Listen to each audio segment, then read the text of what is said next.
تو پھر پاکستان کے اندر وہ جو ایک مائنڈ سیٹ ہے، وہ جو سوچ اپروچ ریاست کے خلاف پیدا ہو چکی ہے، جو کل بھی نظر آئی لفٹ کے چیئر لفٹ کے جو پھنسنے کے بعد جو سوشل میڈیا پہ پراپیگنڈا کیا گیا، وہ کبھی بھی دور نہیں ہو سکے گا اور اس سے ریاست کو ناقابل تلافی نقصان پہنچ رہا ہے۔ اور میں یہ کہہ دوں کہ آج بھی وقت ہے کہ اگر ہم آئینی حدود میں رہتے ہوئے، اور جو کہ 25 سال سے نواز شریف نے ایک جدوجہد کی، میں تو کہتا ہوں کہ جو لوگ ہمیں آج سوال کرتے ہیں کہ ووٹ کو عزت دو کہاں گیا، تو میں یہ کہنا چاہتا ہوں کہ نواز شریف نے جو آئینی قانونی جدوجہد کی کہ پاکستان جو ہے وہ ترقی آئین قانون میں رہتے ہوئے کر سکتا ہے، اس کو آج سب سے زیادہ نقصان جو پہنچ رہا ہے وہ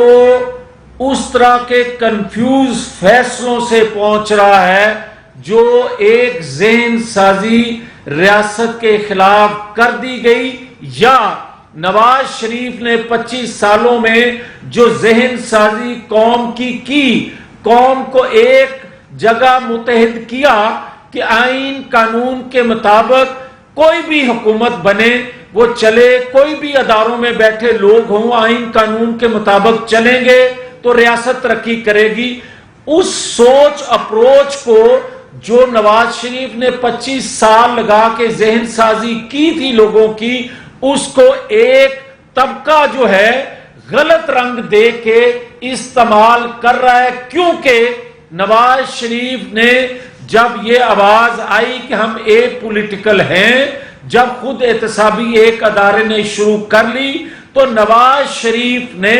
خاموشی اس لیے اختیار کر لی کہ میری تو جدوجہد کا مقصد ہی یہ تھا کہ آئینی حدود میں ادارے کام کرے، یہ میری ریاست کے ادارے ہیں، میری کوئی مسلح جدوجہد نہیں تھی، میرا کوئی پیٹرول بم پھینکنے کا تصور نہیں تھا، کوئی غلیل بردار کوئی مسلح جدوجہد جتھے نہیں تھے میرے پاس، میں تو ایک پرامن جدوجہد کر رہا تھا پاکستان کی ترقی کے لیے۔ تو لوگوں نے ایک مائنڈ سیٹ یا ایک فرقے نے، ایک طبقے نے نواز شریف کی اس سوچ اپروچ کے لوگوں کو گمراہ کرنے کی کوشش کی، اور آج جو کچھ آپ کو نظر آ رہا ہے یہ آپ اس بھیانک نتیجہ سازش کا، اس بھیانک پروجیکٹ بنانے والوں کی جو منصوبہ بندی تھی اس کے نتائج آپ کو سامنے آ رہے ہیں۔ تو اس کا حل صرف اور صرف یہی ہے کہ آج حقائق قوم کے سامنے رکھ دیے جائیں، قوم کو بتا دیا جائے کہ مقبول لیڈرشپ کو توڑ کر جب قبولیت والے لوگوں کو لایا جاتا ہے تو اس سے ریاست کو اس طرح نقصان پہنچتا ہے۔ اور جو لوگ یہ تاثر دینا چاہتے ہیں کہ مسلم لیگ جو ہے وہ انتخابات میں تاخیر چاہتی ہے، میں بتا دوں سب سے زیادہ نقصان مسلم لیگ نون کو انتخابات کی تاخیر سے پہنچے گا، اس وجہ سے کہ ہم سمجھتے ہیں، قوم جانتی ہے کہ نواز شریف نے اپنے ہر دور میں پاکستان کے اندر معاشی انقلاب لائے۔ نواز شریف کے دور میں 2 روپے کی روٹی 2017 میں بھی تھی، نواز شریف کے دور میں 110 روپے کلو گھی ملتا تھا، نواز شریف کے دور میں خارجہ پالیسی درست تھی، نواز شریف کے دور میں پاکستان کے اندر دہشت گردی کا خاتمہ اور امن تھا، نواز شریف کے دور میں پاکستان کے اندر ڈالر جو تھا 100 روپے مل رہا تھا، قرضے کم تھے۔ آج جو ایک غیر یقینی صورتحال پیدا کر دی گئی ہے وہ مقبولیت کو توڑ کر قبولیت کی طرف جو بڑھا گیا اس کی وجہ سے یہ نقصان پہنچا ہے۔ اور آج بھی اگر کسی ادارے میں بیٹھے لوگوں کی یہ سوچ ہے، اگر ہے، اور جو کہ فیصلوں سے کسی حد تک نظر آتی ہے کہ نواز شریف کی مقبولیت کو آج بھی توڑ کر قبولیت رکھنے والے لوگوں کو لایا جائے گا تو یہ ریاست کی خدمت نہیں ہے، یہ ریاست کو ناقابل تلافی نقصان پہنچانے کی منصوبہ بندی وہ لوگ کر رہے ہیں۔ تو میں آخر میں یہ کہنا چاہتا ہوں کہ دیکھیں، جو وقت کا پریزیڈنٹ ہے، جو ٹویٹ کرتا ہے، جو گفتگو کرتا ہے، جو اپنے بات سے منحرف ہوتا ہے، یہ نئی بات نہیں ہے، یہ اس مائنڈ سیٹ کے جتھے کا سب کا پرابلم یہ ہے، وہ پی ٹی آئی کا نیازی گروپ کا چیئرمین ہو یا وقت کا دانتوں والا ڈاکٹر ہو، یہ سارے کے سارے ایک مائنڈ سیٹ کے لوگ ہیں کہ نااہل لوگ تھے مگر ریاست کے بڑے عہدوں پہ بٹھا دیا گیا، قوم پر مسلط کر دیا گیا، جس کا خمیازہ آج قوم جو ہے اداروں کی بے توقیری میں دیکھ رہی ہے۔ تو میں یہ سمجھتا ہوں کہ یہ جو جڑاوالا میں بھی واقعہ ہوا ہے، یہ ایک سازش، ایسی سازش ہے کہ پچھلے دنوں جو قرآن پاک کی بے حرمتی تواتر سے ریاست نہیں دنیا میں نظر آ رہی تھی کرتے ہوئے لوگوں کی، اس سے توجہ ہٹانے اور پاکستان کے اندر لوگوں کے جذبات سے کھیلنے اور دنیا کو بتانے کے لیے کہ اگر قرآن پاک کی کوئی بے حرمتی کرتا ہے تو دیکھیں پاکستان کے اندر دوسرے مذاہب کے لوگوں کے ساتھ کیا سلوک ہو رہا ہے۔ تو یہ ہوش کے ناخن لیے جائیں، یہ ایک بڑی سازش ہے، قرآن پاک کے بے حرمتی کرنے والے لوگوں کو بھی سپورٹ کیا جا رہا ہے اور قرآن پاک کی بے حرمتی کرنے کا کیس مقدمہ جو ہے ہمارا، اس کو کمزور کرنے کی ایک سازش ہے۔ تو آخر میں یہ ضرور کہوں گا کہ مسلم لیگ نون آج بھی مطالبہ کرتی ہے کہ اداروں کے ترجمان جو ہیں وہ 2017 کی حقیقت کو سامنے لائیں، اور یہ کوئی طریقہ نہیں ہے کہ ہمیں کوئی یہ کہے کہ نواز شریف واپس آ کر جیل کاٹیں، کیسوں کا سامنا کریں۔ جب نواز شریف کو کیسوں کا جیل کاٹنا تھا تو وہ اپنی بیٹی کو لے کر جیل کاٹنے کے لیے آیا، جب لوگوں کو عیان نہیں ہوا تھا 2017 کئی منصوبہ بندی کردار سامنے نہیں آئے تھے، جب اقبال جرم کر چکے وہ کردار، تو اس کے بعد اگر آج بھی اداروں کی طرف سے فیصلے نہیں آئیں گے تو پھر مجھے کوئی بتائے کہ پاکستان کے لیے کون سی ایسی شخصیت رہ جائے گی یا کون ہمت کرے گا ریاست کے لیے خود کو قربان کرنے کا یا ریاست کی بہتری کے لیے اپنے آپ کو پیش کرنے کا، کہ پیش کرنے والوں سے جب یہ سلوک ہوگا کہ وہ سی پیک دیں تو تاحیات نااہل ہوں، وہ پاکستان کو ناقابل تسخیر بنائیں دفاع کو،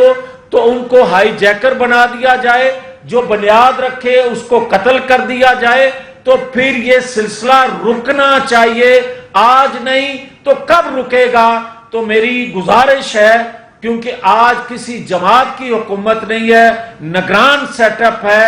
ادارے بھی آزاد ہیں، نگران کسی جماعت سے منسلک نہیں ہے، تو حقائق 2017 کے قوم کے سامنے رکھ کے اس مائنڈ سیٹ کو شکست دی جائے، اس مائنڈ سیٹ کی سازش کو ناکام بنایا جائے جو پاکستانی قوم کے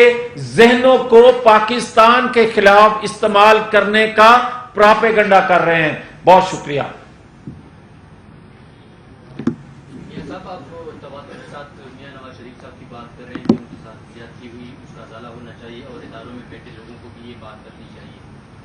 نواز شریف صاحب اب کب آ رہے ہیں؟ کوئی ڈیٹ طے ہو گئی ہے یا؟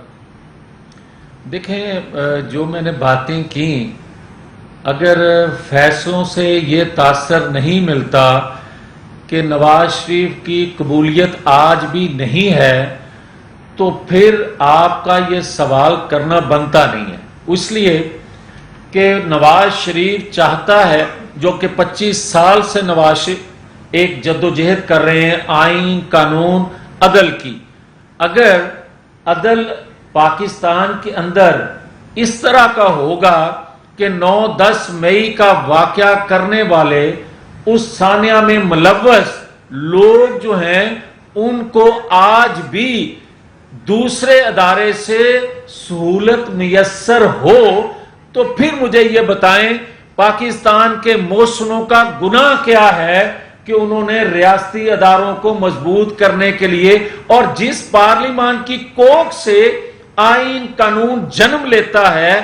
اس پارلیمنٹ کی جو بے توقیری کی جا رہی ہے مختلف وقتوں میں مختلف اداروں میں بیٹھے لوگوں کی طرف سے وہ ختم ہونی چاہیے تاکہ پاکستان ترقی کر سکے. اور یہی جدوجہد نواز شریف کی پرامن کبھی نواز شریف نے زہر کھانے کے باوجود بھی کبھی کسی ادارے پہ چڑھائی کی ہو, کبھی اس نے اسرائیل کو دعوت دی ہو, پاکستان سے باہر ان قوتوں کو دعوت دی ہو کہ مجھے بچاؤ جو پاکستان مخالف قوتیں ہیں, تو کوئی بتائے. مگر جس نے پاکستان کی اینٹ سے اینٹ بجا دی اس شخص کو آج بھی نہیں روکا جائے گا. کہا جائے گا کہ جناب اس کو سہولیات وہ میسر نہیں ہے. میں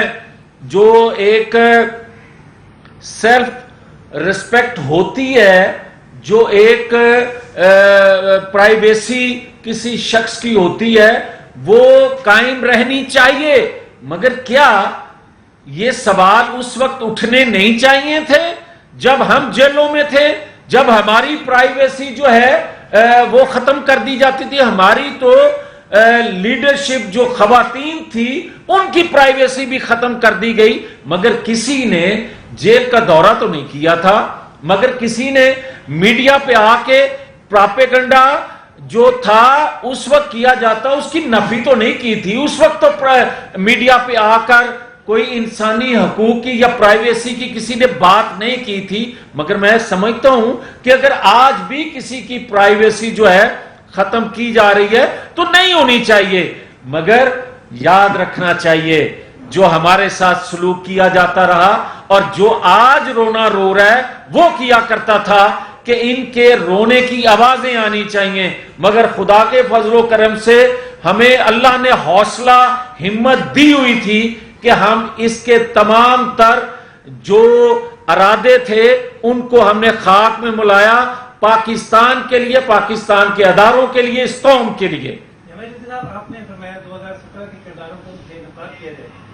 کیا آپ صرف انہیں بے نقاب کروانا چاہتے ہیں یا قانون کے دائرے میں بھی لانا چاہتے ہیں, اور اگر وہ غیر سویلین ہیں تو کورٹ مارشل کرتے ہیں؟ دیکھیں گزارش یہ ہے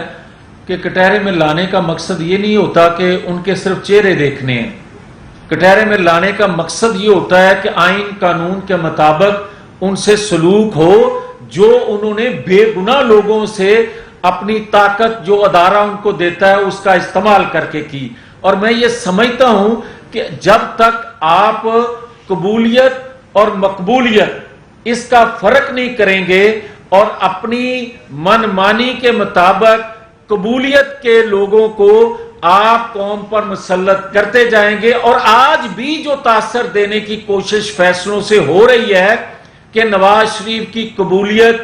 مقبولیت ہونے کے باوجود نہیں ہے, یہ تاثر ختم ہونا چاہیے تاکہ قوم آزادانہ اپنے لوگوں کا انتخاب کر سکے. اور جب آزادانہ انتخاب کرے گی تو مجھے 100% نہیں 1000% یقین ہے کہ نواز شریف کے علاوہ قوم کے پاس اور کوئی چوائس نہیں ہے. بہت شکریہ. سر یہ آخری سوال لے لیں, یہ بتائیے گا کہ آئین اس چیز کی اجازت دیتا ہے کہ کوئی بھی شخص چاہے اس کا کسی بھی سیاسی جماعت کے ساتھ تعلق ہو, وہ شخص اپنے قانونی جو اس کی ہے سہولیات وہ لے سکتا ہے, چاہے وہ بیل کے لیے اپلائی کرتا ہے یا جیل کے اندر کسی اور مدعے کے لیے اپلائی کرتا ہے. تو آپ لوگوں کو اعتراض کیوں ہے جبکہ ایک سیاسی جماعت کے سربراہ کو گرفتار بھی کر لیا گیا ہے, جیل کے اندر ہے, کیس عدالت میں چل رہا ہے, تو اس کے اوپر آپ کو اعتراض کیوں؟ نہیں دیکھیں, میرا خیال ہے کہ یہ آپ کے ذہن کی عکاسی ہے جو آپ سوال کر رہے ہیں. ہم نے تو بات کی ہے کہ ججز گیٹ سے